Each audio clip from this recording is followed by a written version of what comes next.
Hi అందరికీ. మళ్ళీ ఏంటి కజ్జికాయలు చూపిస్తుంది, మొన్నే కదా పెట్టింది అనుకుంటున్నారా? మొన్నటిది వేరు, ఈ రోజుది వేరండి. ఈ రోజు మళ్ళీ వండుతున్నాను.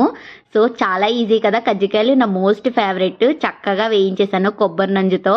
మొన్న చేసావు కదా, మళ్ళీ ఏంటమ్మా చేస్తున్నావు అనుకుంటున్నారేమో. ఇవైతే మా అక్క కోసం చేసుకెళ్తున్నాను. సో కజ్జికాయలు అయితే ప్రిపేర్ చేసేసాను. కజ్జికాయలు అండ్ బూర్లు కూడా చేద్దామని ప్లాన్ చేశాను. కజ్జికాయలకి బూర్లకి స్టఫ్ ఒక్కటేనండి, కొబ్బరి నజ్జుతో చేసిన బూరెలు చాలా బాగుంటాయి. ఎవరైనా ట్రై చేయకపోతే ఒకసారి ట్రై చేయండి. పూర్ణం బూరెలు, ప్రసాదం బూరెలు కన్నా ఇవి చాలా బాగుంటాయి. మా గోదావరి సైడ్ చాలా ఎక్కువ వండుతారు ఈ కొబ్బరి నంజు బూరెలు, చాలా బాగుంటాయి.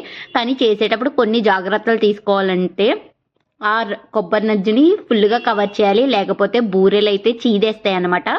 సో బూరెలు అండ్ కజ్జికాయలు అయితే ప్రిపేర్ చేసేసి మా అక్కకైతే పట్టుకెళ్ళడానికి అన్నీ రెడీ చేసేసాను. మన కోసమే కాకుండా అప్పుడప్పుడు మన చుట్టాల కోసం కూడా వండి పెట్టాలండి. Bye bye.